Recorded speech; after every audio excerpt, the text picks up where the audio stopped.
hear about the seat at the table? And if you don't have one, then bring in a chair, as Shirley Chisholm once said. Forget the table. I want the walls to come off. Laura Coates is CNN's chief legal analyst and anchor, a former federal prosecutor and best-selling author, a voice millions trust when the country faces its hardest questions. I had people who are very difficult on. They come ready to fight, and you will not come on my show and try to hide under a fake fight. But before the primetime platform, there was a daughter watching her father defy the odds. This is a person who aged out of foster care and went on to start his own clinic in his hometown because there wasn't one. Together, they open up about perseverance, purpose, and possibilities. And she set up her own private office at Panera Bread at a table until eventually someone said, "You sound like you know what you're talking about. Why don't you come on to our show?" With a dose of laughter along the way. I'm the youngest of 3 girls, and all of us have contributed to his hair loss over the years. Join hosts Martin Luther King III, Arndrea Waters King, Marc Kielburger, and Craig Kielburger for a transformative conversation about the courage to live your convictions and finding your calling. There are moments where I look back and say, did you think you'd be different? And were you complicit in the... Welcome to My Legacy. Today's guest is legal powerhouse, a voice that cuts through the noise with clarity and conviction. The extraordinary Laura Coates. Laura, we're truly honored to have you with us here today. Fun for the Kings because you've interviewed them many times. Now they get to ask you the tough questions. I know, the tables are turned. This is so exciting today. I'm so excited to see them again, so thank you. Well, we're so grateful for you to be here, Laura. And as you know, always on My Legacy, there's always a +1, someone who knows them well, someone who's been with them on their journey. And in this case, it's someone who knows you extremely well.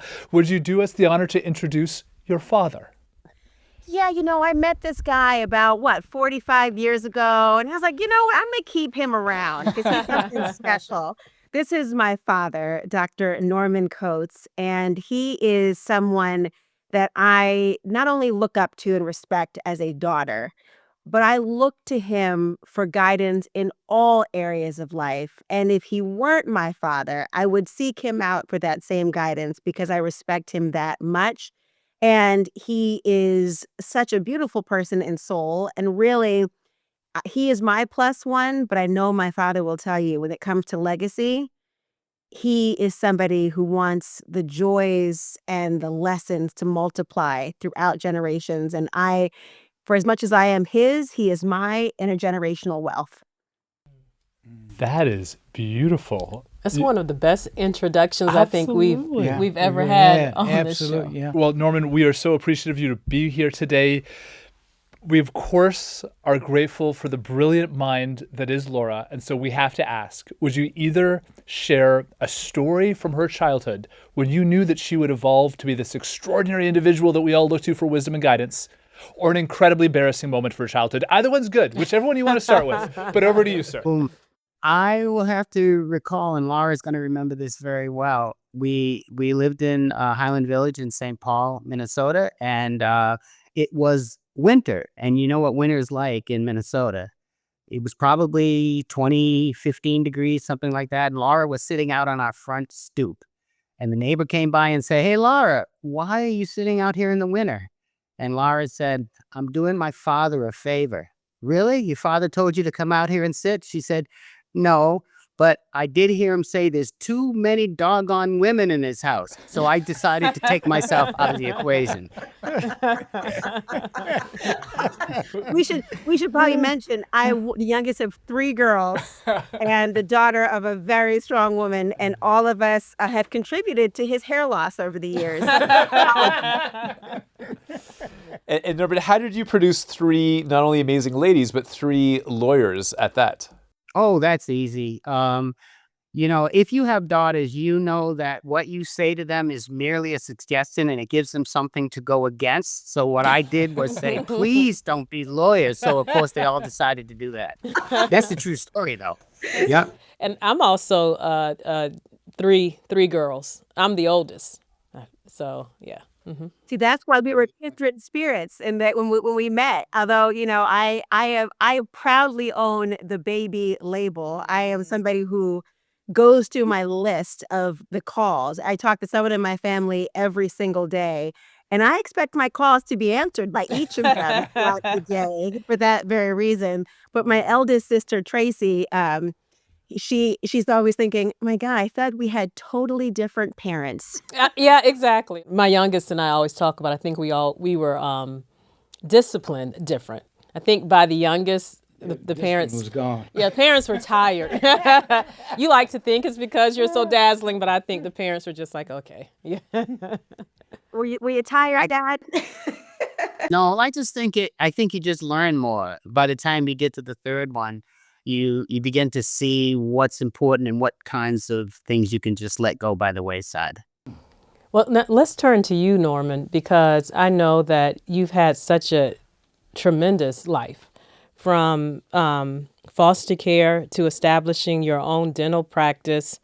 And it's truly a story of resilience and perseverance. In some ways, I think that my generation, my and Laura's generation, we were kind of that first generation right after the civil rights movements, and our parents, like, so you were, a black dentist in your town. My father was one of the first black insurancemen in the state of Florida. And so how was that in the 70s when I know you've talked about how hard it was as a black man to be trusted, and in your profession as a dentist, and some of the resistance that you received. What would you like to share with our audience about any of those lessons that you learned along the way? Oh, wow. In terms of my experience in the 70s, I went to high school in Boston right around the time they were trying to integrate schools and using busing. And I think you may remember those times when they were pulling black people off of buses and beating them up and chasing them out of the school and chasing them around the neighborhoods. And I actually went through some of that. I did not go to a Boston public high school, but I went to a school that was in the vicinity of South Boston. So I'll never forget the time that my particular school, which is Compton Academy, was on an island off the coast of South Boston. And I got there late for the boat one night, and a bunch of Southeast, we call them Southeast, a bunch of South Boston kids came along and said, "What are you doing in our neighborhood? We ought to throw you into the water." And being thrown in the water in January would have been, it may have killed me for all I know. But I was lucky that one of my classmates came along and said, "He's a good one." And for the first time in my life, I took that as a compliment. Thank you for saving my life. I am one of the good ones. So that's my legacy from the 70s in terms of what it was like to grow up then. When I got out of school, when I got out of college and out of dental school, I did discover, and I became a dentist. And to your point about the question about how did I feel about people trusting me, or how did I make people trust me? Well, you can't make people trust you, but what you do understand is that there's not a leeway for me or for your father or for Laura or for really anyone else who is in a position of trying to make it. There's not a leeway. You can't make mistakes. You're not judged the same way. There are people who could have a poor chairside manner, or have fillings fall out all the time, or hurt a patient, and yet they're judged in a particular way. But if I made one error, then I would be judged in a much harsher way. And so you have to really toe the line. Let's unpack that because, you know, it seems like a through line for most people to say, okay, I went to college, and after college, I went to dental school, then I opened up a practice. Well, every, I think, person trying to make it, and particularly people of color, recognize the constant disruptions of that line. It is trying to be in dental school and your classmates already have, positions taken care of where someone's going to apprentice them, right, Dad? And they're going to grow up under the wing of somebody who has a practice and a patient list ready to hand off. There as a trust issue, I never forget thinking about, I used to work for my father in his dental office before he fired me more than once. I was a talker, so I was constantly being fired. He was like, "Could you just hand me the gloves?" I'm like, "Yeah, but here's the thing about episode of Golden Girls, the Cosby Show." And he's like, just please leave my office. But working for him, I remember what was like when someone would come to his office and they would have scheduled an appointment. And then they get to the office and they realize that Dr. Norman Coates is the name that belongs to a black man. that there would be a staff that he would go out of his way to hire that looked like where he came from. He wasn't somebody who, wanted he believed in hiring character and training skill. And because he knew what it was like for himself to try to figure it out and figure out the way. And this is somebody, he glosses over because he's humble, but this is a person who aged out of foster care and went on to start his own clinic in his hometown of Worcester, Massachusetts, because there wasn't one. There's a picture of my father in my office at CNN, where it's, him in his white lab coat with his curtains. Remember the plaid ones behind you, Dad? The plaid ones. And he's so handsome with the black beard and it's beautifully trimmed. Before that was the thing, he was fly. And I look at it every single day when I'm at CNN and I say, the picture is what they're seeing, but the person is who you have to remember. And that's what I try to bring. I try to bring a little bit of Norman on CNN. I try to bring a little bit of the stories of Norman and all of us because, you know, I'm not really as interested in the end result as I am in the journey. Because God, you guys, what it takes to make it, right? Since this show is really about legacy, what I consider my legacy isn't really how successful I've been economically, but really the number of people that have come into my office and received treatment when they couldn't afford to get treatment, and also the people who now have careers Mhm. because of what Laura just said, which is I hired for character and then train them all the time. And so there are a couple people who are now dentists, and there's some people who are hygienists, and there's one woman who called me a few years ago and said that she runs the dental program at Boston City Hospital. And I just thought it was that made me feel that's what makes me smile. Laura, you've mentioned a few times too of making it, like he's making it, and I reflect upon the Mary Tyler Moore show with that theme song. She's gonna make it after all. So I have to ask you about this because I heard that you watched the Mary Tyler Moore show and that it actually inspired you to pack up the family and move from Massachusetts to Minnesota. I just find that so fascinating. I love that. Was it the hat at the end that when she tossed it up that but sincerely, do you find that move, was that more from fearlessness or faith? Well, I'll tell you, I'll start that. You can tell how really, here's the daughter's perspective. Okay. Um, I remember it was 1989. And I remember my parents saying that they were ready to leave Worcester. And they said, where do you want to go next? Well, let's turn on the television and whatever show is on, wherever that is based, that's where we'll go. No. And I remember, I know it sounds crazy, but Mary Tyler Wow. Moore came on. Now, truth be Wow. told, Wow. Mary Tyler Moore was often on in my household. We love that song, Who Can Turn the World On with Her Smile, who can take a nothing day and suddenly make it all seem worthwhile, right? And I remember we moved later that year to St. Paul, Minnesota.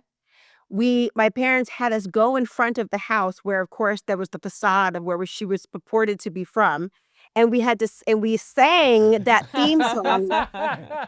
So it should have been my very first encounter with law enforcement.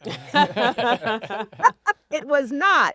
But that was when I thought my parents are equal parts crazy and wonderful, because for me, it set the rest of my life on a beautiful trajectory that I otherwise would not have had, I don't think, in the same way. My family unit would have been the same, but the place where I'm from, I always say, is Minnesota, because that is home to me, and it gives me the feeling of throwing that tam up in the air and taking a nothing day and suddenly making it all seem worthwhile. But Norman, for you, I call him Norman, by the way, oftentimes. Ever since I was a little girl, I call my daddy Norman.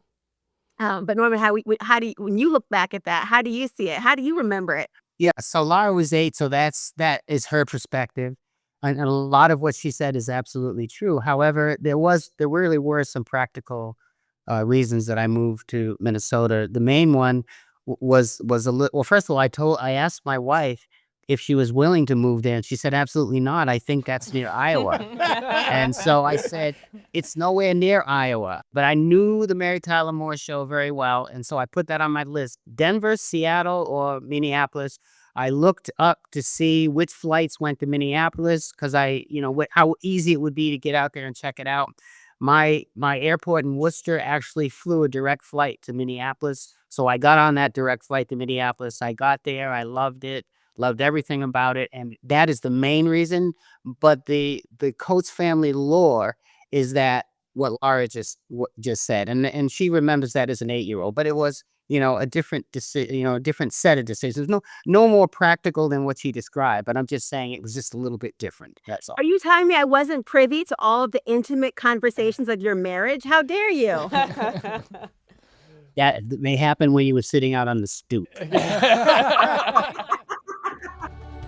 We're building something real here, one episode at a time.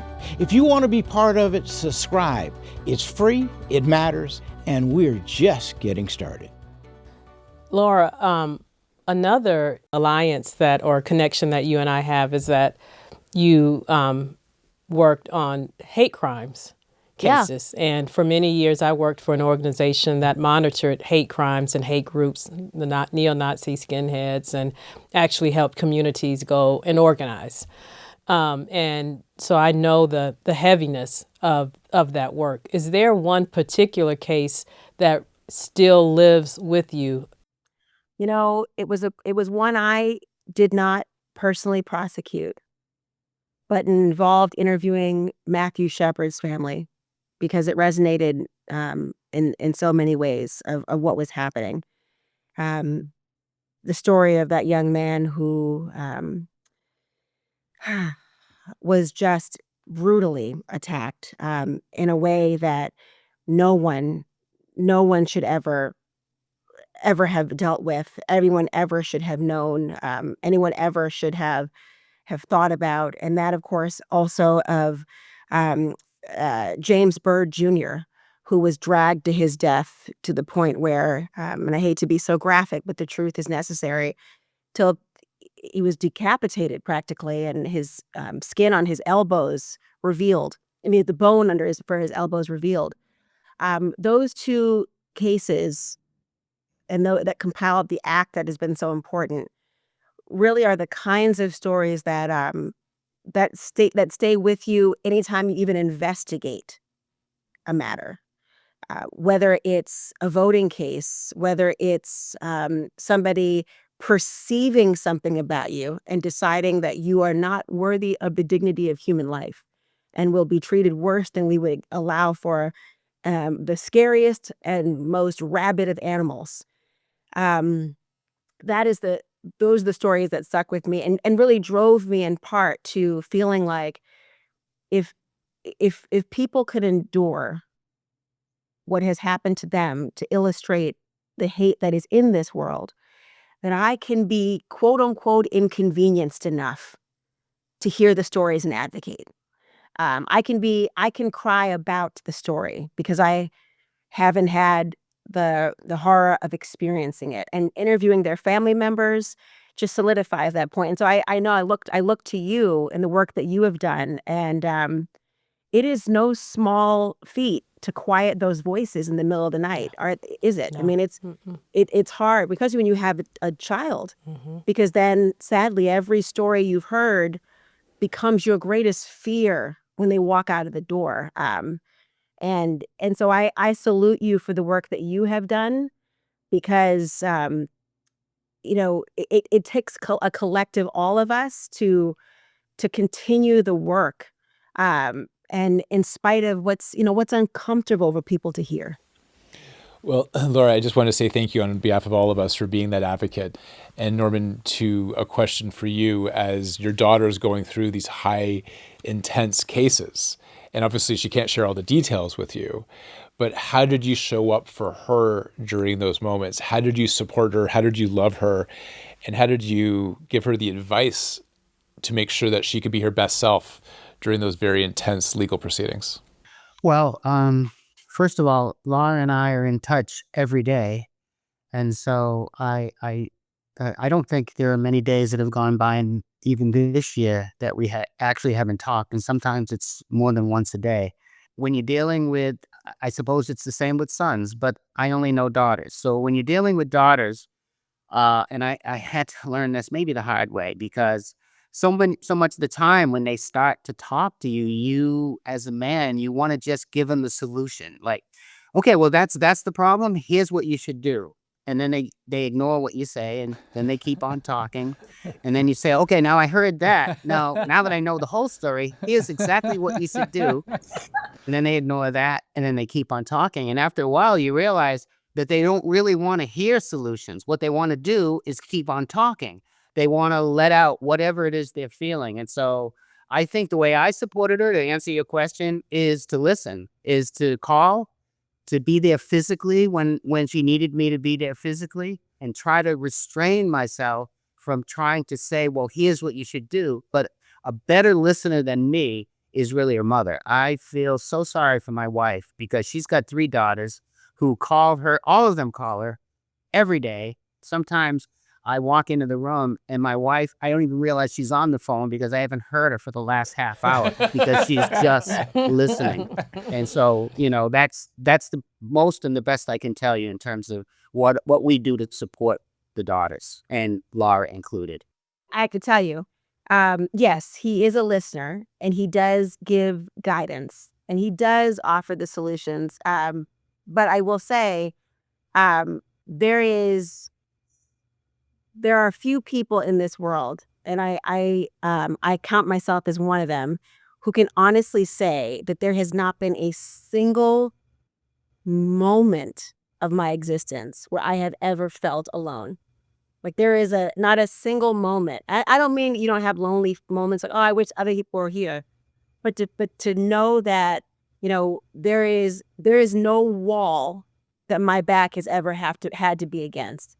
I look to him and know not only how to be a parent and a better mother, but also I look to the fact that he has been able to use the experiences of a young man who did feel alone to make sure that 3 daughters never did. Wow. Right? I mean, that's something. He really is remarkable in the fact that he has always been unapologetic about letting me see who he is, flaws and all. He was not a father who thought, I want my children to see me as a hero. He was a father who said, I want you to see me as a man, as a person, and as a collection of experiences. And by just letting us see that, that's in part why he's able to be quiet, because he's already illustrated what it took to be good. Thank you, Laura. I want you to add me to the will. I want you to add me above my sisters, because I think I am really. You can have everything I accumulated in life. That's fine, Laura. You guys can play it. You have it on tape. I think it's about $1.25. Laura, your book, Just Pursuit, is both a memoir and a call to action about the failures of our justice system. What was the hardest truth that you had to confront while writing it? Oh, that I may have been complicit. There were moments that, in life you always think, that were me, I'm gonna tell you what I would do. It wouldn't be me, couldn't be me. I wish somebody would, right? And then you are confronted with the situation suddenly, and now it is you, and the choice is before you. And the choices you make might surprise you. And I thought I was somebody who, really, from revering the teachings of your own father, as we all have embraced, and I really thought that I would be called to task, something that I thought was wrong but lawful, and do it anyway, right? And there was an instance in particular I write about in the book where I had to help turn it over somebody who had a warrant for deportation. And in the times we're in now, in particular as they were then, who you think you'll be in those moments and how you think you'd respond might surprise you. Now, I wasn't with bells on, and I wasn't with a smile on my face. I was fighting. I was trying. I was speaking in Spanish. I was trying to get to his family. I was trying to do what I thought was right for him, balancing what was required of me by the U.S. attorney, by my supervisors, by my bar license, by the judge. And so there are moments where I look back and say, "Gosh, did you think you'd be different? And were you complicit in the wrongs that you see?" So those are the moments that have surprised me in writing and reflecting on that. And I wrote that book as in part a letter to my children because I really I was pregnant for most of my time at that office with my two children. And I wanted my children to know what I was carrying while I was carrying them. And part of that means being confessional and wanting them to understand what choices look like when you make them and how you feel when they're made and what you do to correct them. Insightful. And now where you are today, you have this huge megaphone. You have this huge platform. Literally the voice of CNN on many of these matters. In 2016, you made the leap from prosecuting cases to analyzing them on national television. You've covered everything from Supreme Court decisions to high-profile criminal cases. Wanted to ask you, what do you think most Americans misunderstand about the justice system, and how do you play a role to help bridge that gap? It's not unlike being a trial attorney, frankly, when you are presenting the information, but it's a jury of really my peers, a jury of all of American peers, the international community, and we are giving information, and you can decide what you'd like to do with it. But withholding the information would be unethical. Manipulating the information would be unethical. Trying to get a desired result would be as bad as being oppressive. So one thing that I hope to do is to demystify a lot of what's happening in the spaces where we, as the average person, have never been invited into. I mean, we hear about the seat at the table, and if you don't have one, then bring in a chair, as Shirley Chisholm once said. But I really see it as, taking down all the walls. Forget the table. I want the walls to come off. And anyone in any walk of life to be able to look upon what's happening with the same level of access and opportunity to understand, form an opinion, and act on it with their own power. That's what I want. The platform is all of ours, because that's the only reason, only way to really, like I say, take away that elitism of information. Because I think the way the world works is they decide who gets to be in the know. And then they become the generation after generation after generation holders of the quote unquote truth and the power. And then the rest of the world is supposed to just accept that this is the way it will always be. And I just can't do it. And if that requires me to be, and since it does, honest about the stories I'm choosing, deliberate about the focus of the subject matter, but also requires me to not be on a soapbox, which sometimes is my I want, you want to tell people what it is, right? You want to be able to have the uninterrupted speech. But journalism is not for that. It really is. And I had people who are very difficult on, who they come ready to fight because they think, okay, all I have to do is out-talk her and get combative, and then she'll lose her train of thought.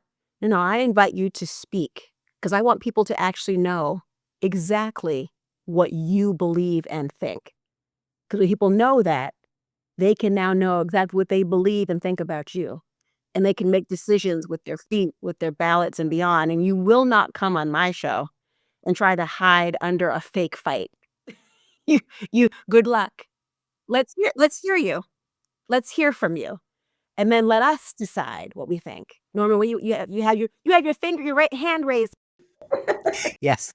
I'd like to respond to something that hasn't been asked, because if someone were to ask me how I can sum Laura up, I would have to use words like compassion, empathy, heart, and perseverance. These are the qualities that she has always taken in, whether she worked in private practice or whether she worked at the Justice Department. She brought those things in to her prosecution cases, and no one would know that she may have cried before she walked in there, and she may have cried when she walked out of there. She is an extremely compassionate and empathetic person, and when she's doing her shows on CNN, um, the guests that she chooses, the topics that she chooses have to do with her passion for human beings, for fairness and for justice. And the questions and the way she asks the questions also have to do with her innate compassion and love and heart. And the perseverance that when she left the Justice Department, she didn't leave it to go to another job, to another law firm, or to the other people who were trying to recruit her. She decided she knew what she wanted to do. I think Freddie Gray was in the news at the time, and Laura went to Panera Bread, and she set up her own private office at Panera Bread at a table, and she went there with her computer. She didn't have a job, she didn't have a position, she didn't have somebody who was asking her about her, but she went there with her computer. She researched everything she could find about Freddie Gray and what was going on with this case, and then she would send notes or emails or whatever out to radio stations and the mayor and Freddie Gray's lawyer and whoever, until eventually someone said, "You sound like you know what you're talking about. Why don't you come on to our show?" And that's where it catapulted it from there. So this is a woman with perseverance, but also what drives her is compassion and empathy. Thank you, Daddy. And vision, because from what I'm hearing is that she created her own next career move from Yes, she being, did. and if I recall nothing. correctly, Yep. you were pregnant as well. Did you say you were I pregnant? had at that No, you were point two nursing. children. Yes. I had two. I had my daughter hadn't even turned one yet. And I remember when I left the Justice Department. My kids were 18 months apart, which is probably 12 and 11 now. Wow, it's been about 10 years almost. And I remember my last day at the Justice Department. People laughed at me because as my mom was like, "You're going to leave what's the phrase? Your good government job," which is the only phrase you can say to describe one's work, right? Your good government job. But, sometimes when you have a calling, it's not a conference call, right? Other people aren't on it. Oh, a calling is not a conference call. Beautiful phrase. They may not get it. It's not a conference call. And so I knew that I had to try, for the reasons that were deeply within me, but also I knew as a mom, one day my children would come to me with a dream, and they would have maybe no clear vision of every tree through the forest, but I could talk to them about having tried, and I knew that was going to be part of it because I'm very dramatic. Some would say too dramatic. I made sure my last day of work was your father's birthday, so I could say "free at last" as I walked out of the DOJ. I certainly did. And we did that and walked out, and I thought, okay, well, I don't now what? But I'm gonna tell you something. There will never be anything. I don't care what degree I could attain. I don't care what accolade. I don't care what happens at any point in my life. I will forever be propelled to know that I can make a difference just by having taken that first step to say, I don't know what's next, but I'm going to walk anyway. And so really I'm telling you a story of faith. I'm telling you a story of like what that looks like. And you call it a leap of faith, but we all have to believe that there's something within us that's worthy of sharing and worthy of telling and worthy of making sure other people have a voice. There's not been a contract or a moment, right, Dad, that I've had, or a big moment where I don't require the signing to take place in Panera Bread. Oh, I love that. And what you just said also reminds me of a quote of my father-in-law when he talked about the fact that you don't have to see the entire staircase. Yes. You just have to take that first step. First step. So, and Yes. that's exactly what you did. Now, for you specifically as a lawyer who has worked to advance civil and human rights, how do you retain hope in such a time that feels extraordinarily dark? One of the big challenges is for people to always remain hopeful, as I think I even characterize it this way. Dad would say, how do you hew out of a mountain of despair a stone of hope? Well, my hope is named Adrian and Sydney, my children. There is giving up would be giving up on them and their future. Um, and I can't do that because I love them too much. I also really feel like optimism is not bubbly. Hope is not like with a smile and dimples. To me, hope is if you picture somebody with a hammer and they are hitting against a stone wall because they got to escape the circumstances they're in. I like to think to myself, you're always one hammer stroke away from the other side. That's optimism. That's hope. Hope is the effort. Hope is willing your muscles, physical and mental, to take another swing because the next one might be the breakthrough. So that's what I look at. And, that's not glamorous. That's not pretty. That's not sitting on a couch. That's not just the power of the pen. That's not just the power of the pulpit. That is power and grit. And that's what hope looks like to me. And that's what hope and optimism feels like to me. And every now and then, you feel that you hit the wall just the right way. And what happens? A little bit of light escapes. And the whole room is shining. And you look around and you say to yourself, I see where I am. Now, what do I want to do about it? Now, sometimes those rocks come back and they fill in the gaps and the darkness comes back. But I know I'm one stroke away from the light. And that's what hope is for me. Now, this reminds me absolutely of the time that Laura was hosting Halle Berry at Princeton University, and they said, Laura, why don't you take a picture with Halle Berry? Laura said, there is no way I'm taking a picture next to this woman. Now I'm going to come along and give my answer. I'm going to give my answer next to Halle Berry sitting here in the other frame, but I'll make it shorter and it'll be a lot more succinct, and I'm sure it won't be as profound. But I have hope. I have great, wonderful hope because I am a student of history and not a prisoner of now. And I know how far we have come since 1609. And I know how far we have the potential to go. And so what's happening right now is just a minuscule second compared to that.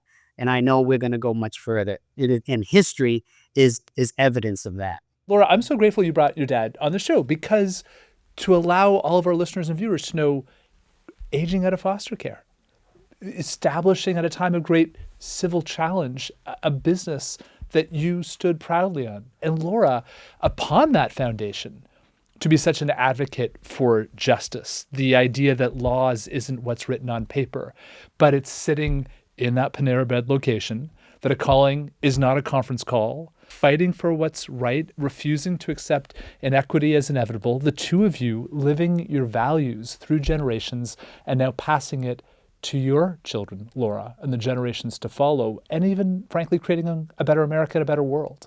So on behalf of all of us, such deep gratitude to the two of you for sharing your stories with us, for the laughter, for the wisdom, and most importantly, for, as we say here, living your legacy. Thank you so much for being with us here today. That was so wonderful. You know, Dad, I'm going to call you and start crying. So thank you. And we see many more Panera Bread celebrations in your future. Yes. We stand on your shoulders, never in your shadow, but beside you. So thank you so much. Yeah, thank you. Thank you very much. Thank you for joining us. New episodes drop every Tuesday, with bonus content every Thursday. Don't forget to subscribe so you never miss a moment.